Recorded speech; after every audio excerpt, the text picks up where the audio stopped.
Aleluia. Queridos, pode vir aqui, tá? Depositar no gasofilácio a sua oferta.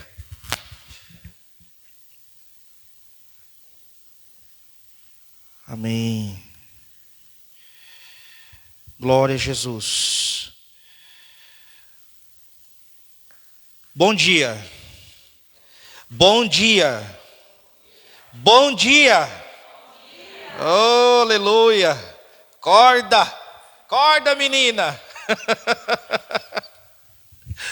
Graça e paz, queridos. Sejam todos muito bem-vindos.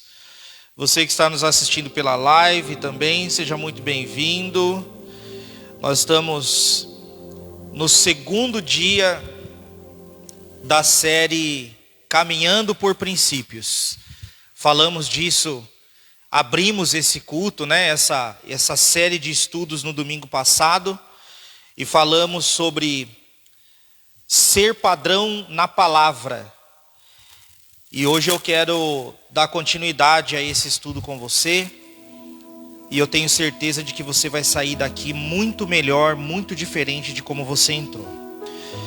Antes de nós iniciarmos, eu queria que você livrasse aí as suas mãos, que você colocasse assim a sua mão no teu coração. Fechasse os teus olhos aí, que você fizesse uma oração ao Senhor. Diga para Ele assim: Espírito Santo, muito obrigado por esta manhã, Espírito Santo. Nós somos extremamente agradecidos ao Senhor, porque o Senhor nos deu o fôlego de vida mais um dia. O Senhor nos trouxe nesta manhã para ouvir a Tua palavra, para Te adorar, para Te bendizer, para dizer o quanto o Senhor é bom nas nossas vidas. Nós Te adoramos, Espírito Santo, na beleza da Tua santidade. Nós Te adoramos, nós Te agradecemos, Senhor, pela vida que o Senhor nos dá nesta manhã, Senhor. Pai querido, eu louvo ao Senhor pela vida de cada uma dessas pessoas aqui, meu Deus. Eu Te agradeço, ó Pai amado, por cada família aqui representada. Te agradeço, meu Deus, por cada uma dessas famílias que nos acompanham pela live, que talvez por algum motivo não puderam estar aqui esta manhã, meu Deus, mas estão dispostas ali no seu lar, acompanhando esta programação, meu Deus. E estes, Pai querido, que se dispuseram, se deslocaram dos seus lares e vieram, Pai amado, para este culto, Senhor, que o Senhor possa receber este culto como oferta, Senhor. Que a nossa adoração chegue às Tuas narinas, Espírito Santo, como incenso suave e agradável. Assim como aquela mulher que ungiu os pés de Jesus, e a fragrância daquele perfume, meu Deus, exalou por toda a casa, dando, ó Deus querido, aquela sensação de uma presença maravilhosa. A nossa adoração possa provocar no céu, Senhor, um cheiro bom, agradável e suave, meu Deus. Espírito Santo, nós dependemos do Senhor nesta manhã. Nenhuma destas pessoas vieram aqui, meu Deus, para me ouvir falar, mas elas estão aqui, Pai querido, porque elas querem ouvir a Tua voz. Então, meu Deus, eu clamo nesta hora, João 3,30, meu Deus. Necessário é que o Senhor cresça e que eu diminua. Que eles não lembrem da minha face, que eles não tenham na Tua memória a minha voz, mas que eles tenham, Pai querido, na memória deles a Tua voz e a percepção da Tua presença, Senhor. Porque só o Senhor pode fazer nas nossas vidas. Só o Senhor, Pai querido, é aquele que confirma os nossos passos. Só o Senhor é aquele que nos coloca no centro do Teu propósito. O Senhor, ó Pai querido, é a fonte. O Senhor é a causa. Meu Deus, nós Te louvamos, Te engrandecemos, Te bendizemos. Nesta manhã, meu Deus, de domingo, Te adoramos na beleza da Tua santidade. Nós sairemos daqui e cumpriremos a agenda deste dia, Senhor, com a certeza de que o Senhor é conosco, de que o Senhor não nos permitirá vacilar nos nossos passos. Então abençoa, Senhor, cada uma das vidas aqui, Unge este lugar. Não permita, meu Deus, que nada nos distraia, e que a tua palavra nos sirva de bússola, não só para o dia de hoje, mas para toda esta semana, Senhor. Em nome de Jesus, nós oramos a Ti, Senhor, e Te agradecemos. Amém. E graças a Deus. Aleluia. Glória a Jesus. Eu quero ler com você o que está lá na primeira epístola de Timóteo, capítulo 4, versículo 11, que fala assim: ninguém ensina, melhor dizendo, né? Ordena e ensina estas coisas. Ninguém despreze a tua mocidade, pelo contrário, torna-te padrão dos fiéis, na palavra, no procedimento, no amor, na fé e na pureza. Amém? Pode se sentar, queridos. Aleluia. Então nós vimos que existem princípios que precisam ser obedecidos para que sejamos alvo do milagre de Deus. Veja que existem situações que nós temos que cumprir. Por exemplo, quando nós vamos ao médico, normalmente quando você chega lá, você precisa passar por uma triagem, né? Eles vão medir sua pressão, eles vão perguntar se você está tomando algum medicamento, eles vão fazer ali um pré-histórico, para que aquilo fique ali na sua ficha, e quando você for atendido pelo médico, o médico já saiba o porquê você está ali.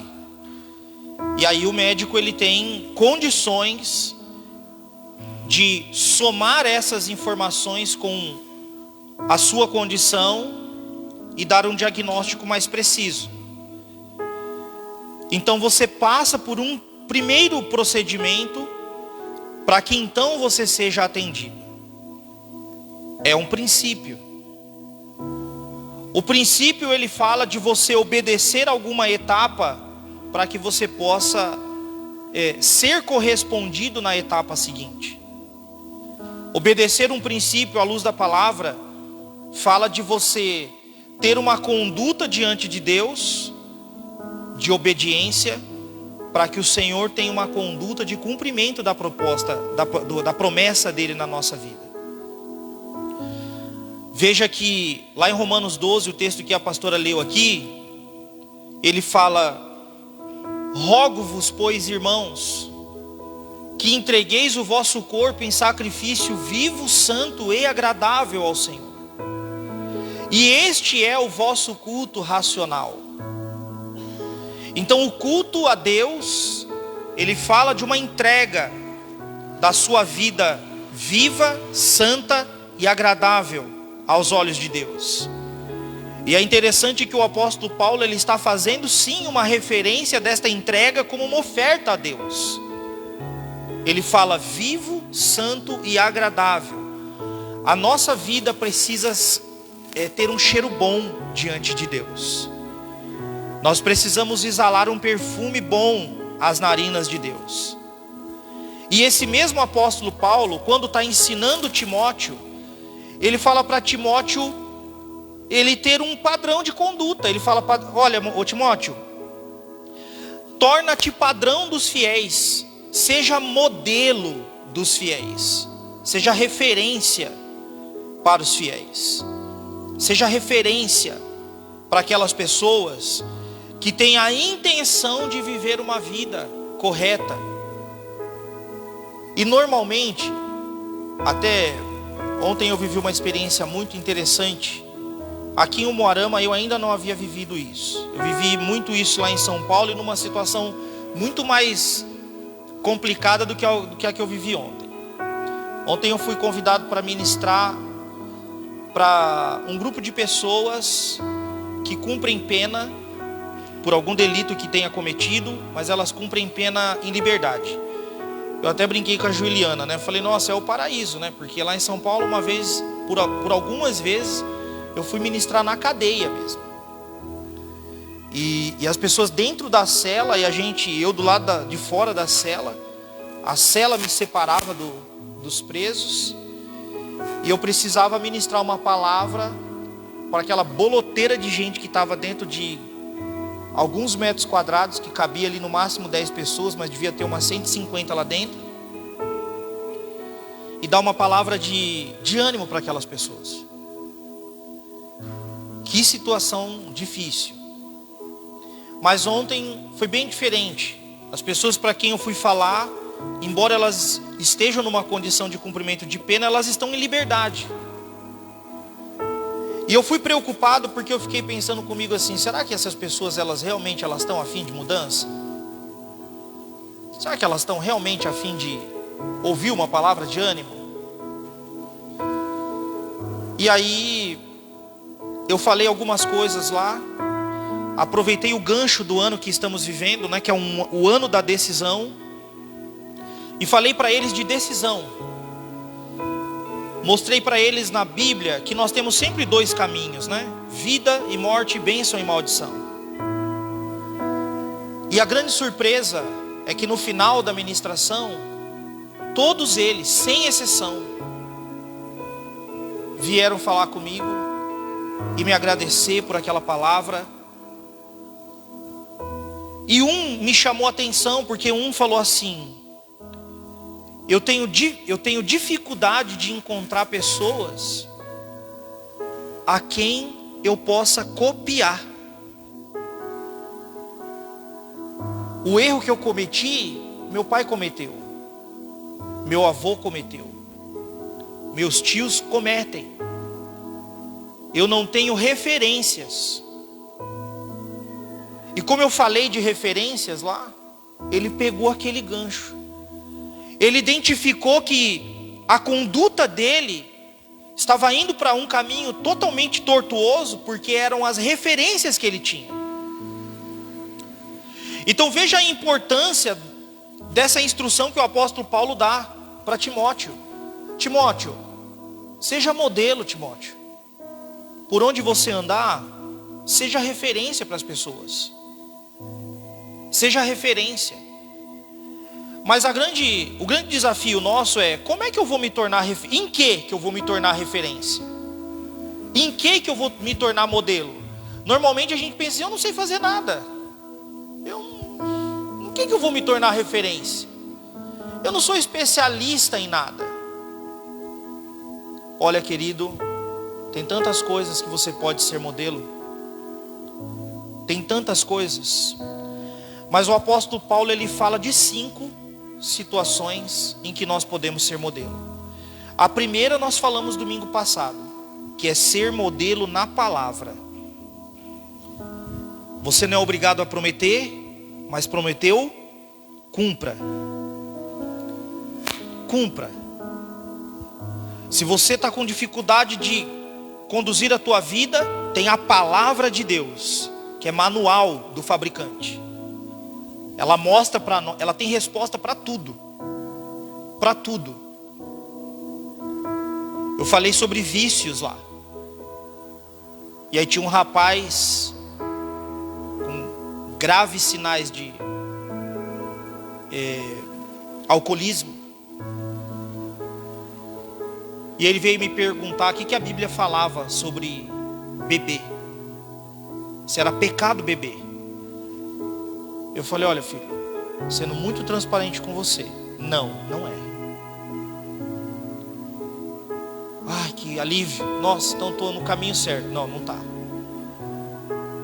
Tudo debaixo do céu, em cima da terra, tem um tempo determinado. A Bíblia não fala isso? Então tudo tem um tempo determinado.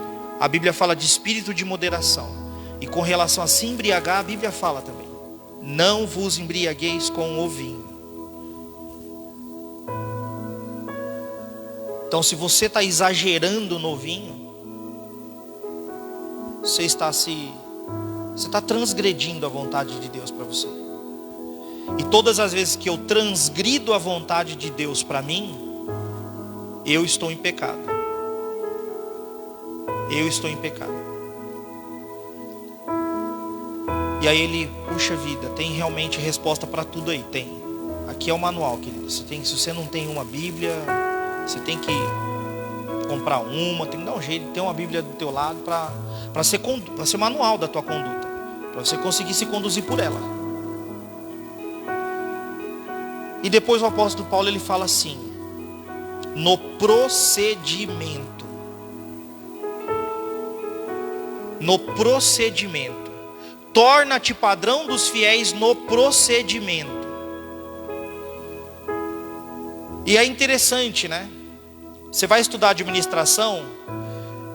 Na administração tem uma matéria que fala, que o nome da matéria é POC. Planejamento, Organização e Controle. E dentro dessa matéria você aprende os procedimentos de uma boa gestão. Esse ano eu estou caminhando muito com meu amigo Gabarrão, agora oficialmente candidato a deputado, e eu tenho aprendido com ele o procedimento de uma eleição, o passo a passo, desde quando você se candidata até o momento que você se elege. O culto, ele tem um procedimento. Aqui nós conhecemos como liturgia. A liturgia do culto, como as coisas acontecem, é o procedimento de como as coisas acontecem. Na teologia tem uma matéria chamada teologia do culto. E aí você aprende nessa matéria o significado de cada coisa. Por que tem que ter o púlpito? Por que tem que ter o altar? Por que tem que ter abertura? Por que tem que ministrar oferta? Por que tem que ter louvor? E tudo isso vai fazendo referência lá com o tabernáculo. Lá. Quando você lê lá Levítico, que é quando Deus dá para os levitas todo o processo, todo o procedimento do tabernáculo, Deus está falando, ó, por que tem que ter o lugar santo do santo, o lugar santo, o átrio, por que tem que ter a arca, por que tem que ter a bacia, por que tem que ter... Deus vai falando todo o procedimento de como as coisas funcionam. Então procedimento é o passo a passo, é como as coisas funcionam. Paulo está falando, Timóteo, torna-te padrão no procedimento. Em como você faz as coisas. Como que você faz as coisas? Qual é o critério que você utiliza para tomar decisões na sua vida? Você já ouviu aquela expressão assim, ó? Tem pessoas que falam assim: olha, eu gosto de tudo muito certinho. Comigo tem que ser tudo muito certinho. Já ouviu isso? E aí você ouve a pessoa falar e você pensa assim: puxa vida, né? Que legal, que bom que gosta de tudo certinho, né? Mas qual é o padrão? Da onde você tira o modelo do certinho? Qual é o seu modelo de certinho? Né? Qual é o critério que você utiliza para o certinho? Eu me lembro, até hoje de manhã eu estava lembrando de algumas coisas da minha infância, dando risada lá, eu e a pastora. E aí eu me lembrei que tinha um rapaz, um dono de um boteco lá no bairro, lá onde eu nasci, chamado Seu Mané. Sempre tem um Seu Mané nos bairros, né? Um botequinho do Seu Mané, né? E aí a gente ia lá, meu pai, ele tinha aquelas cardenetinhas lá, né? Pegava as coisas lá e anotava na cardenetinha do Seu Mané. E eu me lembro várias vezes do Seu Mané falando: não, estou anotando aqui, né? Tá tudo certo, porque comigo é tudo certinho, é tudo certinho. Só que meu pai, ele ia lá, pegava as coisas, tal, Seu Mané anotava e meu pai ia viver a vida. Quando a minha mãe ia pegar, o que minha mãe fazia? Seu Mané anotava e minha mãe anotava também. O meu pai não, meu pai pegava e confiava no Seu Mané. A minha mãe não, minha mãe pegava, Ah, anotou aí, seu Mané? Tá bom, deixa eu anotar aqui também. Ah, tá bom. Quando chegava o dia de pagar, a conta sempre dava diferente.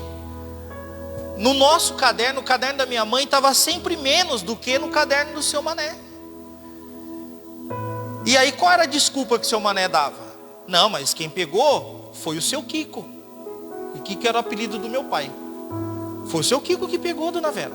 É que a senhora não viu. E minha mãe era obrigada a engolir aquilo, né? Porque ela não sabia se era verdade. E aí ela ia falar com meu pai. Não peguei isso aí não. Quando que eu peguei? Não. E aí a gente começou depois a ver que era uma situação que não acontecia só com a gente, acontecia com outras pessoas, não é?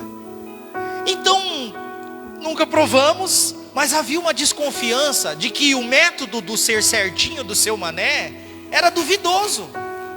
Mas na cabeça dele, no critério dele, ele estava fazendo certo. Ele estava fazendo certo. Um dia no escritório, uma cliente falou assim, ela me ligou pedindo um empréstimo lá, eu pedi os documentos dela, fiz a simulação, e aí quando eu dei o resultado, ela falou, nossa, ô Jota, mas o juro está muito alto, né? Aí eu falei, não, vem cá, deixa eu explicar para a senhora por quê. Ó, o mercado está assim, seu CPF está assim, o crédito que a senhora quer é esse, o processo é esse aqui. Ponto a ponto expliquei para ela. Aí ela falou assim, que coisa, né? Tem um rapaz aqui na minha rua que ele empresta dinheiro. Aí ela perguntou assim, por que eu não posso pegar dinheiro com a agiota? Por que a agiotagem é crime? Eu pensei comigo, acho que ela deve estar zoando, né? Não é séria essa pergunta. Essa pergunta é zoeira. E ela não, querendo saber por quê. Eu falei, será que não é porque o método deles, né, principalmente da cobrança, é um pouquinho fora da curva? Será que não é por conta disso? Aí lá, é mesmo, né? Pois é. O procedimento está fora. Então, para a gente ter essa expressão, eu gosto tudo certinho, tem que ter um padrão, tem que ter uma referência, tem que ter um lugar onde você olha e fala, não, esse aqui, essa é a estaca zero. É a partir daqui que eu tomo decisões. É a partir daqui. E nós que nos intitulamos cristãos, que somos seguidores de Cristo e que temos uma fé em Jesus, queridos, o nosso modelo é Jesus. O nosso padrão de conduta é Jesus. A sua mãe, puxa vida, meu Deus, que mulher fantástica, que mulher magnífica, carregou você por 9 meses, te amamentou, trocou suas fraldas, cuidou de você, é uma mulher digna de ser referência. E o teu pai, meu Deus, que homem de excelência, sustentou tua casa, sustentou você, mas ainda assim, modelo é Jesus. É Jesus. Eu já falei aqui algumas vezes, muitos veem a minha saga, né, na minha vida profissional, fora do ministério, da vida sacerdotal, e aí pensa assim, imagina o pastor Jota, ele é bolsonarista, ele, olha, fala mal do Bolsonaro para você ver. Você vai falar mal e eu vou achar normal. Você não está falando mal de mim? E mesmo se você falar mal de mim, eu vou orar por você. E se eu não colocar a mão na sua cabeça? Tô nem aí. Não sou. Sabe por quê? Porque ele não é modelo para mim. Modelo para mim é Jesus. Eu tenho expectativa de que ele tenha um bom comportamento e eu vou orar por ele, eu vou abençoar ele, eu vou profetizar na direção dele, assim como eu farei se for outro que entrar lá, ainda que entre outro que não seja a minha preferência. Sabe por quê? Porque a Bíblia diz para eu ter esse procedimento. A Bíblia fala para eu ter essa conduta. A Bíblia fala que eu preciso orar pelos meus governantes. A Bíblia fala isso. A Bíblia diz que a igreja tem que liberar a palavra de destino na direção dos governantes. Sabe por que o país não vai bem? Porque a igreja não ora. Porque a igreja não ora. Sabe por que tem corrupto na política? Porque a igreja não ora. Por que os hospitais não funcionam? Porque a igreja não ora. Por que não tem segurança? Porque a igreja não ora. Se a igreja se propor a orar, a cumprir o procedimento que a Bíblia dá, que Deus nos dá através da palavra, as coisas vão fluir, queridos. Elas vão fluir. Sabe por quê? Porque a oração do justo pode muito em seus efeitos, a Bíblia diz. E se a nossa oração ela é capaz de mudar a conduta do nosso marido, da nossa esposa, dos nossos filhos, da nossa casa, como não vai mudar a conduta dos nossos governantes? Como não vai mudar a conduta da nação ou das nações da terra? Então Paulo está falando, torna-te padrão no procedimento. Está falando de testemunho.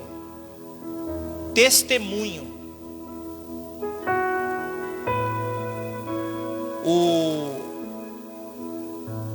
O pastor Ronaldo, na faculdade, ele falava assim: ser padrão no procedimento é diferente de ser padrão na palavra. Só que ele é tão importante quanto. Porque o que você prega, as pessoas precisam ver no seu procedimento. E o seu procedimento tem que falar tão alto quanto a tua voz na palavra. O que você faz tem que estar em linha com o que você fala. Se o que você faz não está em linha com o que você fala, alguma das duas pontas está errado. Ou você está falando o que não deve, ou você está fazendo o que não deve. Percebe isso? Os nossos filhos, eles não seguem o que nós falamos, mas eles seguem o que nós fazemos. Eles seguem o que nós fazemos. Eles ficam muito antenados ao que nós estamos fazendo. E muitas vezes eles estão criando a sua personalidade naquilo que eles estão vendo e não naquilo que eles estão ouvindo. Jesus, ele dava orientações aos discípulos, mas ele olhava para os discípulos e ele via que os discípulos só pela palavra não... Aí ele ia lá e fazia o quê? Ele fazia. Olha que coisa interessante, né?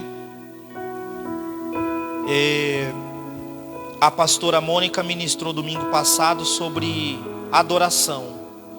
E aí ela começou falando lá em João 4, né? Eu até achei que quando ela falou João 4, ela fosse ler o versículo 4 também. E aí ela foi direto lá para o versículo 21, né? Que fala lá de...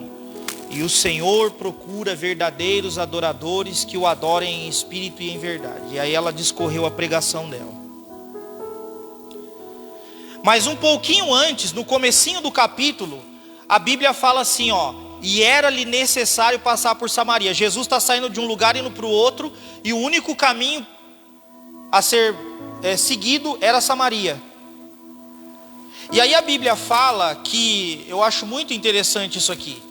A Bíblia fala que os judeus não se davam com os samaritanos. E era-lhe necessário passar por Samaria. Chegou, pois, a uma cidade samaritana chamada Sicar, Pedro, perto das terras de Jacó, que Jacó dera a seu filho José. Estava ali uma fonte de Jacó.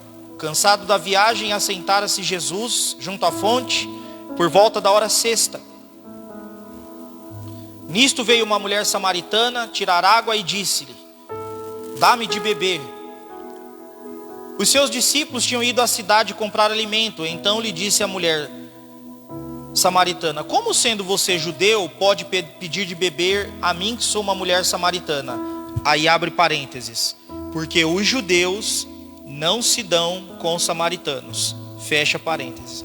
Poderia estar escrito assim: porque os samaritanos não se dão com os judeus. Mas colocou assim: os judeus não se dão com os samaritanos.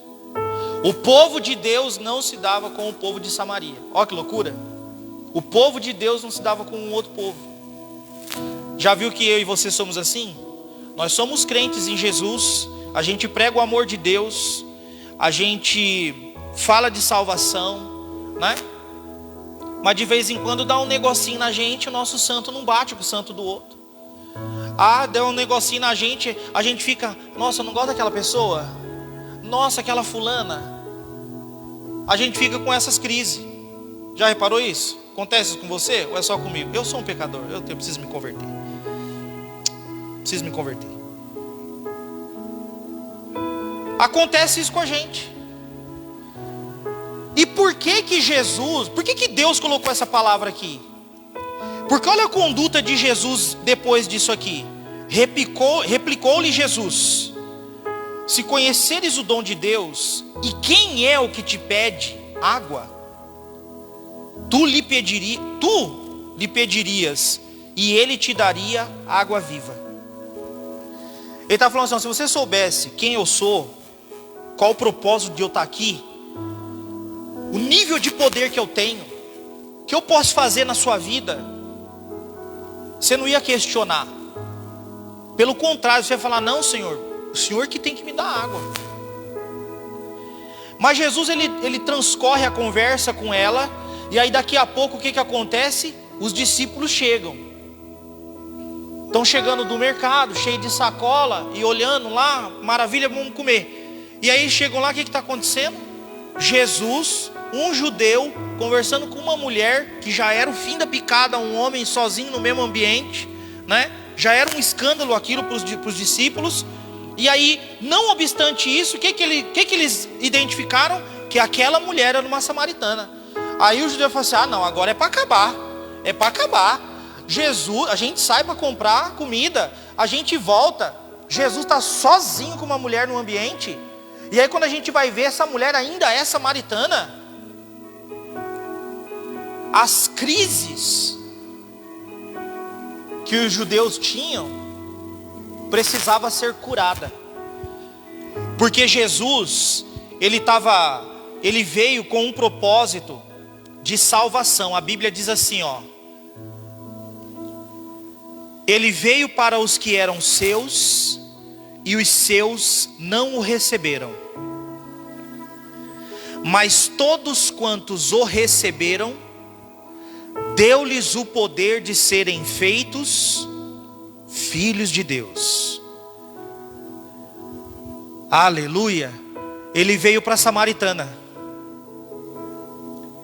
porque ela recebeu ele. Não, pastor, ela ficou ali questionando. Mas qual foi o fim da conversa?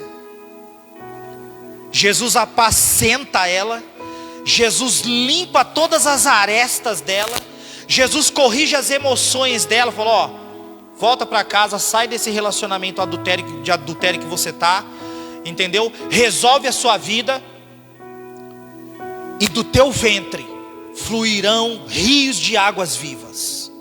Aquela mulher volta endoidada para Samaria, começa a pregar Jesus. Ela fala: gente, eu encontrei o profeta, eu encontrei Jesus, eu encontrei aquele que muda. E aí ela prega para aquele povo, começa a ganhar nego para Jesus, adoidado, vira uma missionária, uma evangelista na terra dela, curada, resolvida nas suas emoções. Sabe por quê? Porque o procedimento de Jesus foi o que a curou. E Jesus teve esse procedimento, teve esse testemunho para curar ela também, mas principalmente para curar os discípulos. Para os discípulos entenderem que não, vocês não vão pregar só para judeus, Vocês vão pregar para samaritano, vocês vão pregar para publicanos, vocês vão pregar para gregos, vocês vão pregar para egípcios, vocês vão pregar para todas as nações da terra. Ide por todo o mundo e pregai o evangelho a toda criatura. Ide por todas as nações e fazei discípulos. Jesus precisava preparar aqueles discípulos para que eles tivessem um testemunho a ser seguido. A igreja de Atos tem lá Mateus, Marcos, Lucas, João, e aí vem Atos. Atos, ele conta a história da igreja. Como que a igreja foi construída, né? Como que se estabeleceu a igreja. E aí as pessoas pensam, acabou o livro de Atos, né? Ali nos versículos, capítulos finais, acaba o livro de Atos. O livro de Atos está sendo escrito ainda, sabia?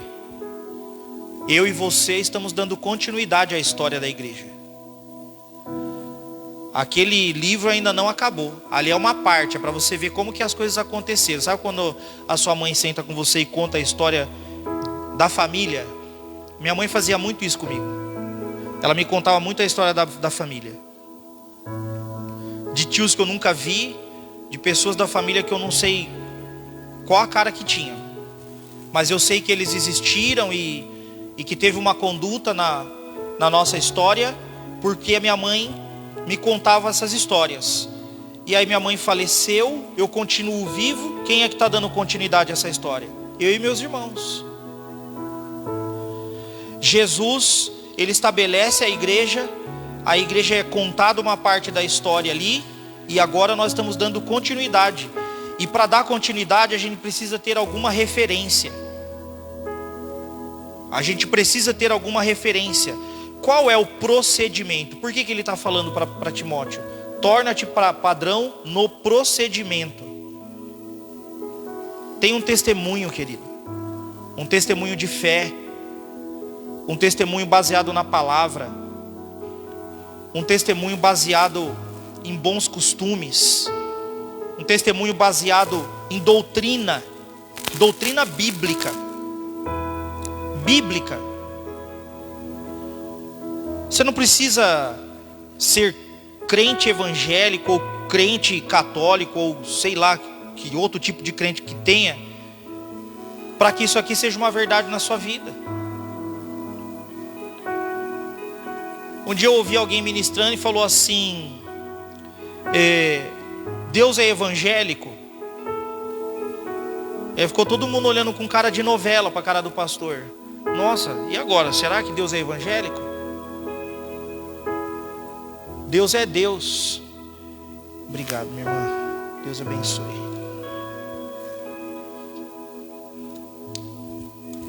Deus é Deus.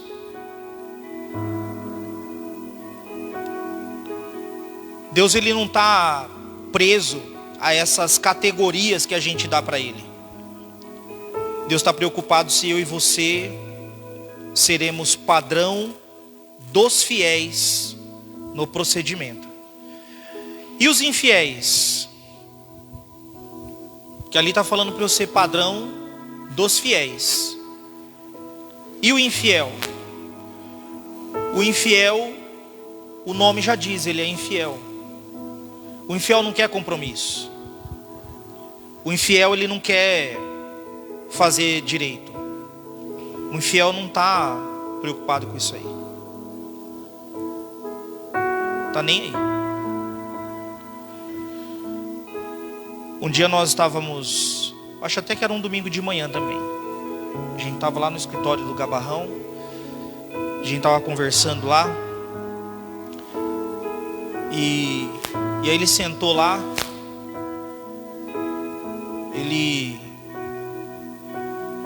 Alguém convenceu ele de que eu sou o mentor espiritual dele. Ele está acreditando nisso aí. E aí a gente tinha ido para Toledo. E ele discursou lá e foi uma alegria e tal. No final, então, foi mais alegria ainda, porque daí tinha carne assada, e o pessoal bebendo e comendo e tal, né? E eu de jejum. E aí no dia seguinte a gente foi conversar e eu fui falar com ele. E eu falei assim, ó, vou te falar um negócio. Eu vou votar em você. Sabe por que eu vou votar em você? Porque eu te conheço. Porque eu sei do seu testemunho. Eu vou na sua casa. Eu como na sua casa. Conheço sua esposa. Eu conheço seu filho. Eu sei a conduta que você tem. É por isso que eu vou votar em você. O seu discurso não fala comigo. Porque ele é um homem do agro. A experiência mais próxima da terra que eu tive foi um dia que eu cheguei em casa e a Juliana estava capinando o quintal. Foi a experiência mais próxima da terra que eu tive. Mais próxima, né? Até outro dia ele passou lá, ele viu o mato alto, ele falou que ia colocar uma cabra, né? Ia me dar um cabrito para o cabrito comer o mato. Eu falei, então seu discurso ele não fala comigo. Mas se você mantiver essa conduta, esse procedimento, você tem o meu voto. O testemunho fala mais alto do que a palavra. Então perceba que não basta você vir aqui na igreja, ouvir a palavra e sair lá fora e falar, nossa, que palavra, hein? Nossa, irmã Maria, você viu que palavra? Que palavra foi aquela? Olha, o pastor David estava inspirado, hein? Meu Deus do céu. Olha, saí voando.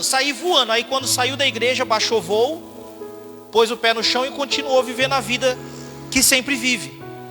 Porque a palavra não fez nenhum efeito. A Bíblia diz assim, ó, Hebreus 4:12 fala assim: porque a palavra de Deus é viva e eficaz, mais cortante do que espada de 2 gumes, penetra na divisão da alma e do espírito, juntas e medulas, e é apta para discernir as intenções do pensamento e do coração. Então a palavra tem que provocar um comportamento em mim. E as pessoas vão ler essa palavra no comportamento. Quando eu leio o comportamento dele, eu sei qual é a palavra que ele vai emitir. Quando eu leio o seu comportamento, eu sei qual é a palavra que você vai emitir. E aí se você emite uma palavra que não está em linha com o teu comportamento, eu falo, tem alguma coisa fora da curva. Ou é o comportamento, ou é a palavra. Ou a pessoa não é uma pessoa de palavra, ou é uma pessoa de má conduta. Ou pior, é as duas coisas. Aí ela é um infiel. Caminhar segundo a palavra, tendo um procedimento em linha com a palavra, fala de você caminhar por princípios. Fala de você caminhar em aliança com Deus. Oséias, Amós fala que, o livro de Amós fala que Deus, ele chegaria um tempo que Deus, ele provocaria sede nas pessoas, sede de palavra. E qual é a fome que nós temos hoje? A gente liga a TV, o que a gente quer ver? Pessoas de palavra, pessoas que estão falando, mas que têm um comportamento em linha com o que falam. Por que a gente tem uma nação tão polarizada? Porque um tem o comportamento que todo mundo espera que um bom líder tenha. O outro tem um comportamento que todo mundo repudia, ou a maioria repudia. E aí fica aqueles, um é de Paulo, o outro é de Pedro. A Bíblia diz assim, que até uns podem ser de Paulo, outros podem ser de Pedro. A Bíblia fala que Paulo veio, um veio e pregou, plantou, o outro veio e regou. Mas só quem vai fazer crescer é Deus. É Deus que vai fazer crescer. Então, querido, torna-te padrão dos fiéis. Se tornar padrão dos fiéis, você está colaborando com o reino. Ou você está plantando, ou você está regando. Em algum momento Deus vai vir com a água do Espírito e vai fazer aquilo ali crescer.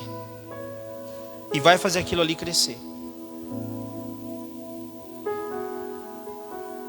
Eu quero encerrar essa reflexão de hoje com uma outra reflexão que eu ouvi.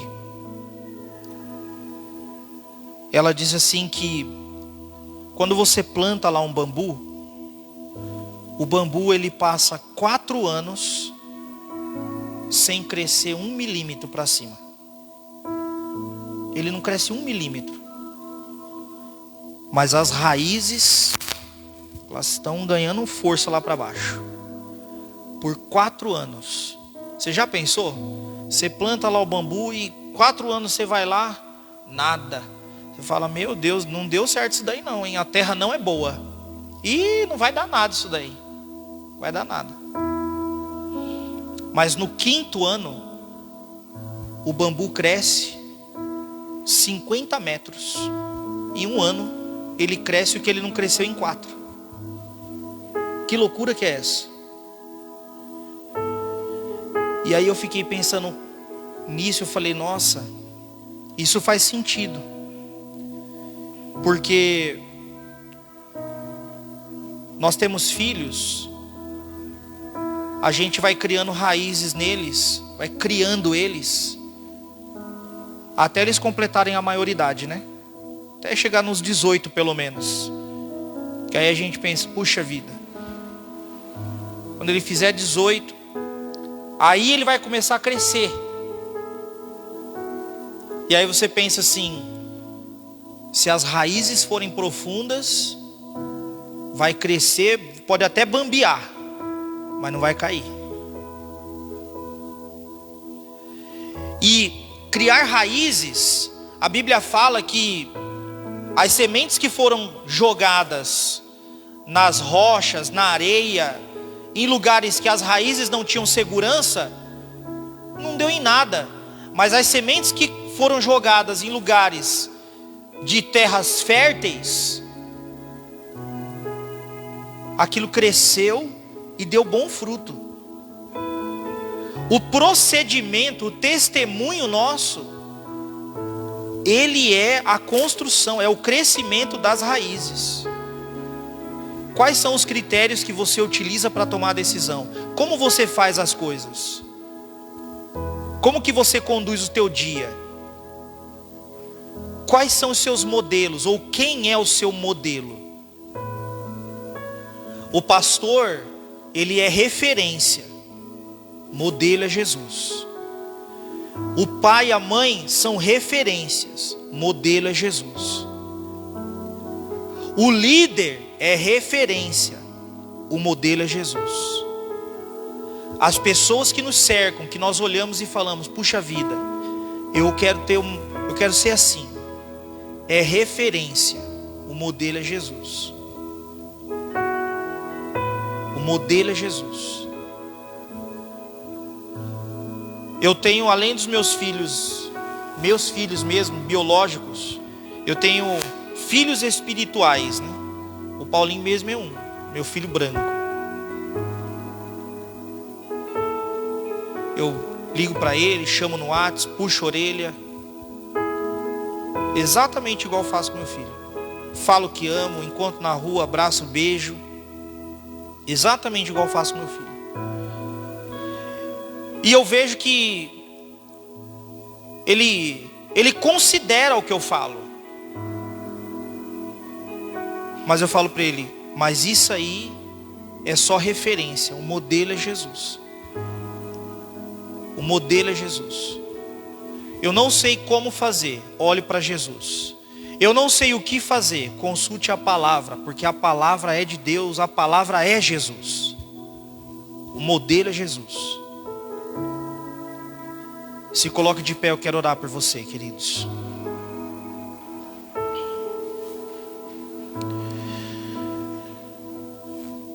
Senhor Jesus, ajuda-nos, Senhor, a caminhar segundo as tuas obras, segundo a tua vontade, Senhor. Ajuda-nos, meu Deus, a termos uma conduta semelhante ao do Senhor. Que possamos fazer a mesma declaração que o apóstolo Paulo disse. O apóstolo Paulo disse: não sou eu mais quem vive, mas Cristo vive em mim. Ajuda-nos, Senhor. Ajuda-nos a ter esta referência, esse modelo no Senhor.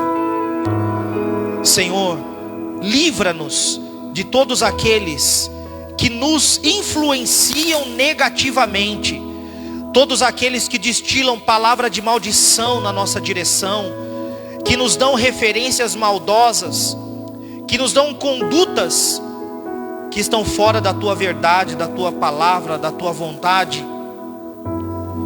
Mas, meu Deus, traz para perto de nós pessoas que nos ensinam, pessoas que nos consolidam, pessoas que nos fazem ser melhores. Mas, meu Deus, ajuda-nos e transforma-nos, para que nós sejamos estas pessoas na vida de outros. Pessoas que são padrão dos fiéis, que são modelo para os fiéis. Senhor, em nome de Jesus, eu quero abençoar o teu povo, Senhor. Quero abençoar o dia de hoje na vida do teu povo.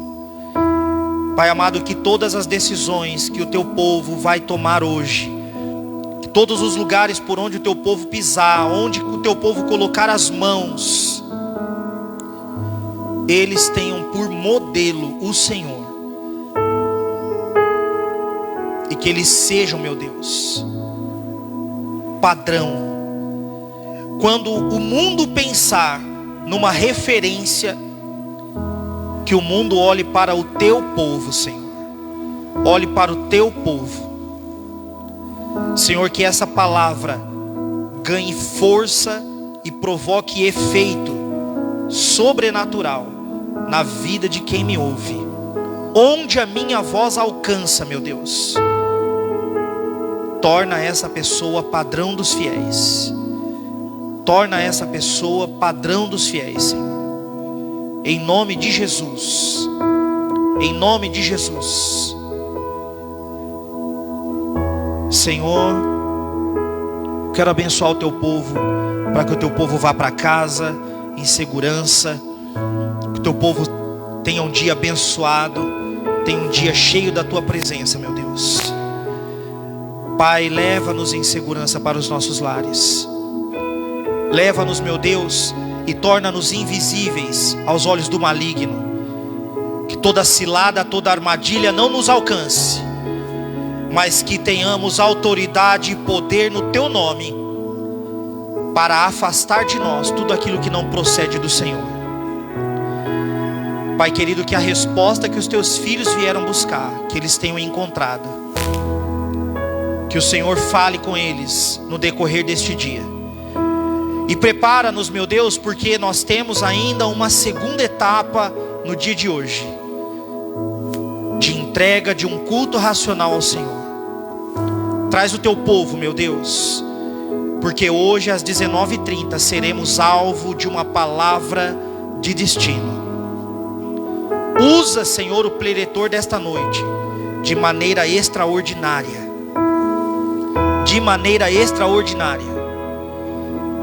E que possamos, Senhor, aprender a cada minuto mais com o Senhor, com a tua palavra.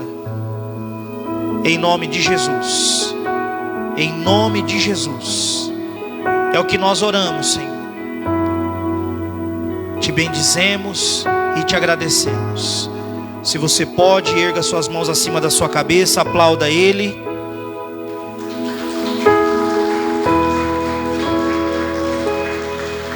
Vá em paz e que Deus te abençoe em nome de Jesus, amém?